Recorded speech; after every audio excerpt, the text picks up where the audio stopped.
Estava um calor sufocante naquele dia de julho de 63, e com a umidade, nenhum de nós, inclusive minha irmã mais velha e meu irmão mais novo, tinha muita vontade de brincar, muito menos de arrancar ervas daninhas no jardim da minha mãe.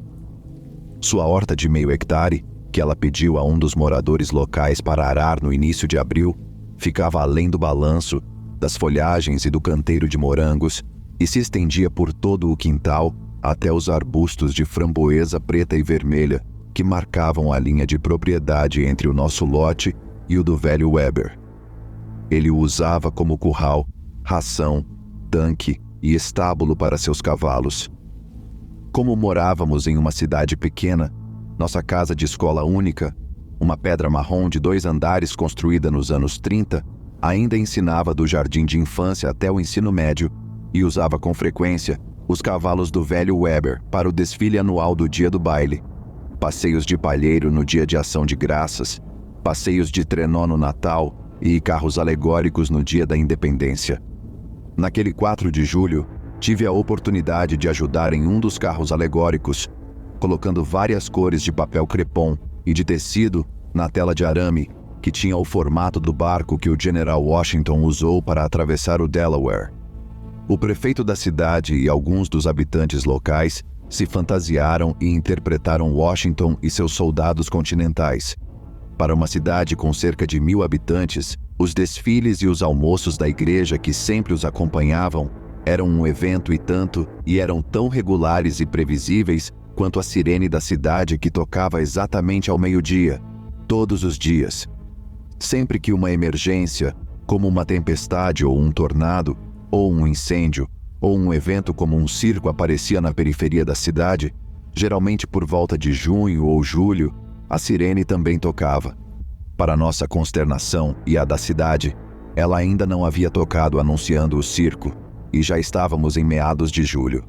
Naquele dia, meu irmão mais novo, minha irmã mais velha, e eu decidimos que, apesar do calor, a melhor maneira de esperar era criar um novo jogo. Cada um de nós tinha de se balançar 3 vezes, pular no ar, subir em uma das pernas de apoio, caminhar em pé pela barra horizontal e pular na piscina de plástico que meu irmão mais velho havia montado na semana anterior. Mesmo com vespas mortas, abelhas, abelhões, formigas, moscas domésticas, insetos praga, besouros d'água, lama, grama e xixi na água, era uma diversão. Até que meu irmão mais novo caiu do balanço, bateu a cabeça e torceu o tornozelo. Ele sempre fazia coisas assim. Foi então que notamos que a luz estava começando a se pôr, mas sem nuvens, e que de repente estava ficando mais frio e seco. Uma vez que nosso irmão mais novo estava no andar de cima com um par de aspirinas, o ventilador ligado, pois não podíamos comprar ar-condicionado naquela época, e seu livro favorito, minha irmã mais velha e eu voltamos para fora e descobrimos que tinha ficado ainda mais escuro. Lembro-me dela correndo para dentro de casa para contar à nossa mãe, mas ela não queria ouvir. Então nos sentamos nos balanços e vimos a manhã se transformar em crepúsculo. O vento parou, os pássaros se calaram e os vagalumes apareceram. Nossa irmã mais velha disse que era um eclipse solar, e quando ficou tão escuro que parecia noite, minha mãe finalmente saiu também e ficou na porta da cozinha com os insetos voando, séria como sempre, e apenas observou, avisando-nos para não olharmos para onde o sol estava. Lembro-me de que minha irmã mais velha voltou para dentro de casa e saiu com 2 folhas de papel branco e um alfinete reto. Enfiou o alfinete em uma das folhas, inclinou-a em direção à luz fraca e usou a outra como uma espécie de lupa. Conseguimos ver o que parecia ser uma lua crescente por apenas alguns segundos antes de ficar escuro como a meia-noite. Podíamos até ver as estrelas, e eram apenas 11 horas da manhã. Foi muito bom. Mais tarde, contei tudo ao meu irmão mais novo. Depois disso, eu estava mais uma vez enfrentando o calor e a umidade sufocantes, subindo no balanço, pulando na piscina e resgatando vespas, abelhas, abelhões e formigas que eu conseguia, quando notei o que parecia ser alguém caminhando da direção da colina Weber, ao longo da estrada do parque e subindo a nossa rua. Minha irmã mais velha estava me encobrindo, arrancando minha fileira de ervas daninhas.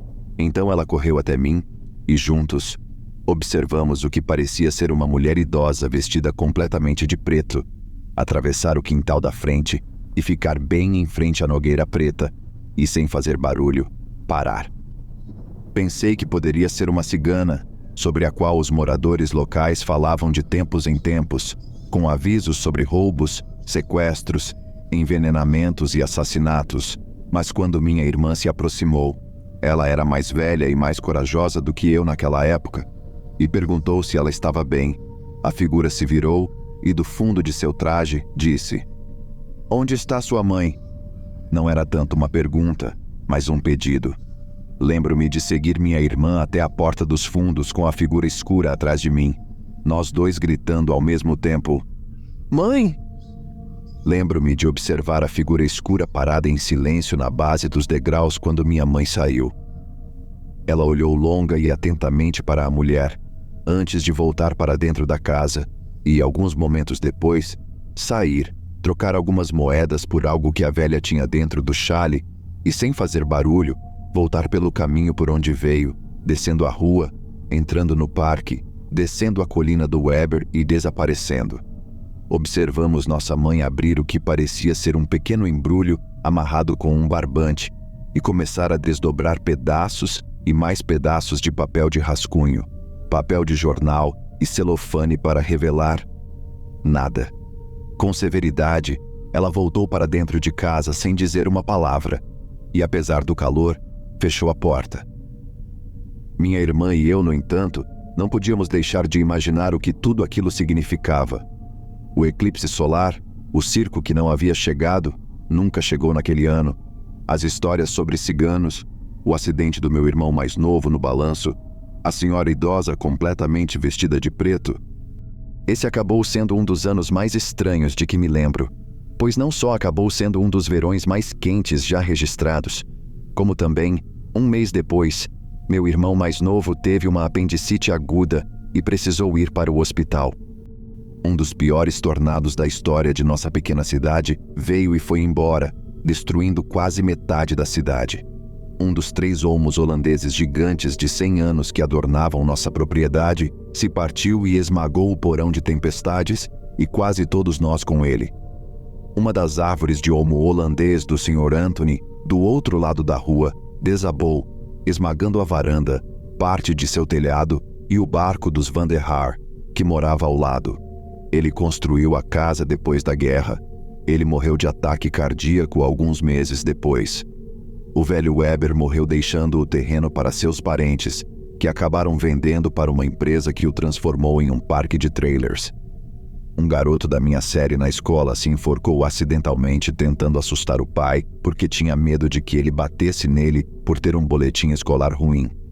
E naquele outono, o presidente John F. Kennedy foi assassinado. Nos anos seguintes, a escada de incêndio da escola desabou, matando o encarregado da manutenção da escola que havia trabalhado lá por quase 30 anos. O antigo hotel foi incendiado, com 3 dos moradores abandonados da cidade dentro dele. A história dizia que um deles ficou tão bêbado que desmaiou na cama com um charuto aceso. Durante uma das excursões da força expedicionária de nosso grupo, caí de uma altura de 9 metros do cavalete alto e sobrevivi. A parede norte de nossa igreja, com o vitral representando os 3 sábios seguindo a estrela de Belém, desabou durante os cultos de domingo, e as abelhas selvagens que tinham uma colmeia na parede, há décadas, enxamearam os paroquianos, e alguns foram picados e tiveram de ser hospitalizados. Uma paroquiana, uma viúva cujo marido havia morrido na Segunda Guerra Mundial, morreu de choque anafilático. Eu costumava entregar seu jornal. Ela morava no final da rua e era uma senhora idosa e gentil que me preparava biscoitos e leite. Um dia, descobri que os biscoitos tinham grãos de farinha, então não podia mais comê-los, mas ainda gostava dela. Além disso, seu chocolate quente com marshmallows no inverno era o máximo. Nosso banco de poupança e empréstimo local foi assaltado 3 vezes. O xerife da cidade foi encontrado morto em seu carro devido a um aparente ataque cardíaco. O barbeiro da cidade foi encontrado com o cabelo completamente branco depois que foi relatado que havia um cheiro nocivo vindo de sua casa. Sua mãe havia morrido 3 dias antes, e o alarme da cidade disparou tantas vezes que finalmente quebrou e teve de ser substituído. Seria a mulher uma cigana? Ainda lembrando tudo isso, penso que essa mulher era uma bruxa. Sei que minha mente adulta discorda disso. Mas ainda assim, no fundo da minha alma, acredito que essa mulher teve alguma coisa a ver com tudo isso. Foram simplesmente muitas coincidências e eventos ruins para ser o acaso.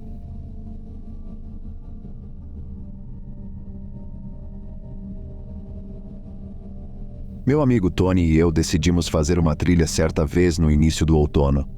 Escolhemos uma área pela qual nunca havíamos passado antes. Era uma área muito bonita e vasta, na qual poderíamos ter nos perdido facilmente se não estivéssemos tão acostumados com o que estávamos fazendo. Além disso, estávamos seguindo ao lado de um rio, então teríamos de ser muito estúpidos se não conseguíssemos encontrar o caminho de volta. Não sabíamos realmente se era uma área bastante frequentada ou não, mas achamos que era porque havia algumas trilhas pouco desgastadas que não estavam muito longe do rio, mas ficamos perto do rio o tempo todo. Ficaríamos fora por cerca de uma semana. Não havíamos planejado exatamente quanto tempo levaria a viagem inteira, mas não encontramos nenhum trilheiro.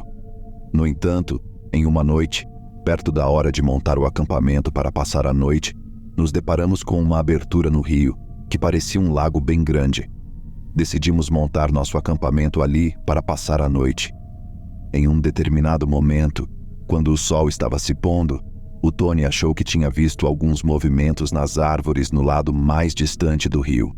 Ele tentou apontar para mim várias vezes, mas tenho que admitir que minha visão não era tão boa quanto a dele. Não notei nada e realmente não pensei muito mais no assunto. Não havia nada de incomum no fato de haver mais alguns trilheiros na área. Não dormimos na margem do rio. Montamos nosso acampamento, fizemos nossas coisas e fomos dormir. Acordei no final da noite com uma luz brilhando em meus olhos. Eu não sabia o que era, mas a princípio parecia muito brilhante e vinha da direção do rio. É claro que a luz foi ofuscante no início, e Tony também acordou antes que meus olhos pudessem se ajustar de alguma forma. Quando ambos recuperamos um pouco de nossas forças, conseguimos perceber que havia mais de uma pessoa na beira da água. Chamamos, perguntando quem era a pessoa e se havia algo que pudéssemos fazer. Contudo, não importava quantas vezes perguntássemos, continuávamos sem obter nenhuma resposta das figuras. Eles ficaram ali parados por um tempo, iluminando-nos com as luzes. Não deve ter se passado muito tempo quando percebemos que a luz estava vindo de um barco no rio. No entanto, as figuras haviam saído do barco e estavam nos observando por alguns instantes. Então, depois de algum tempo, percebemos que elas estavam voltando para o barco. E quando estavam de volta ao barco, este começou a navegar rio abaixo. A luz continuava brilhando em nossa direção, enquanto o barco navegava lentamente rio abaixo. Tony e eu não fizemos nada enquanto observávamos o barco e a luz descerem lentamente o rio. Depois desse encontro muito estranho, nós dois decidimos fazer o melhor possível para tentar dormir. Acho que nenhum de nós teve muita sorte nisso. Pela manhã, além das pegadas na praia, nós dois não notamos nada fora do lugar. Não foi como em um filme de terror em que encontramos uma mensagem assustadora ou algo assim na praia. Mas nada disso fez com que o encontro fosse menos perturbador do que foi. Não nos sentíamos mais à vontade na floresta e nós dois sempre nos sentíamos à vontade nela. Voltamos a subir o rio naquela manhã. Embora originalmente não tivéssemos definido um horário exato para nossa viagem, não queríamos passar mais tempo lá fora quando não estávamos nos sentindo muito confortáveis. Tivemos algumas noites inquietantes, mas nunca nada como aquela noite.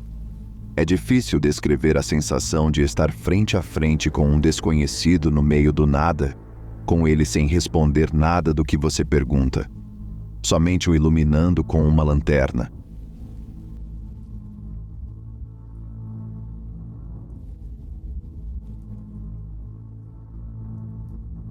Nunca morei em uma área muito rural em minha vida, embora tenha tido muitos parentes que moraram. Na maioria das vezes, porém, Eles não moravam tão longe no campo. Sempre havia pessoas que moravam não muito longe. Mas lembro que, por um período, minha tia morou em uma casa que ficava no meio da floresta. Era como o tipo de coisa que você poderia esperar de uma história sobre cachinhos dourados ou algo assim. Eu não diria que ela morava em um barraco, e isso só porque havia um barraco de verdade atrás da casa. E durante o tempo em que ela morava lá fora com o rapaz com quem estava, nós, crianças, tínhamos de dormir lá fora ou no chão do barraco maior em que eles moravam. Embora a maioria das pessoas quisesse dormir dentro do prédio maior, quando eu era adolescente, preferia dormir no imóvel menor. Havia uma cama lá fora e eu não gostava muito de dormir no chão. Além disso, eu também podia ficar lá fora sozinho. Eu já havia dormido lá fora algumas vezes, sabe? Então estava bem acostumado. Mesmo quando estava frio, nunca havia muitos cobertores. Mas houve uma noite em que realmente me arrependi de ter feito essa escolha. E quero que você se lembre de que essa propriedade ficava bem fora do caminho comum. Quero dizer, você não ficaria chocado se encontrasse uma pessoa estranha morando lá fora. Mas eu nunca tive medo de ficar naquele velho galpão, mas sempre colocava o gancho do lado de dentro da porta para impedir que alguém a abrisse. Naquela noite, quando eu estava dormindo na cama, ouvi algo que me acordou. Era alguém sacudindo a porta como se estivesse tentando abri-la. A princípio, pensei que fosse alguém da minha família, mas quando chamei por eles, ninguém respondeu. Então, tentei novamente, esperando que alguém me respondesse, mas ninguém respondeu. A porta parou de tremer, e então começou a tremer ainda mais forte do que antes. Era como se o que estivesse lá fora estivesse chateado por eu ainda não tê-lo deixado entrar, e a porta continuou a tremer cada vez mais forte. Eu não estava gritando para o que quer que fosse, porque, pela primeira vez desde sempre, eu estava com medo de estar lá fora. Não sabia se era algum ser humano louco ou algum tipo de animal feroz, mas minha imaginação ainda estava funcionando. Eu não conseguia chamar a casa, que ainda estava um pouco distante do barraco menor. Além disso, não havia janelas e só havia uma porta, pela qual eu não podia sair correndo, porque era de lá que vinha a fonte do meu medo. Além de me encolher na cama, no canto contra a parede, eu realmente não tinha ideia do que fazer. A porta continuou batendo com força por mais algum tempo, mas o que quer que estivesse batendo na porta não era capaz de fazê-lo o suficiente para abri-la. E por fim, o barulho da porta simplesmente parou. Mas mesmo depois que parou, não consegui destrancar a porta e voltar para casa. Quero dizer, o que quer que estivesse lá fora, ainda poderia estar lá fora, esperando no escuro que eu abrisse a porta e fugisse. Como tinha sido o caso até agora, tudo o que eu podia fazer era ficar encolhido na cama e esperar até o amanhecer. Quando contei a todos sobre o que havia acontecido na noite anterior, todos tentaram me convencer de que era o vento. Acho que, fora isso, pensaram que eu estava inventando, quem sabe? Mas sempre me perguntarei o que foi.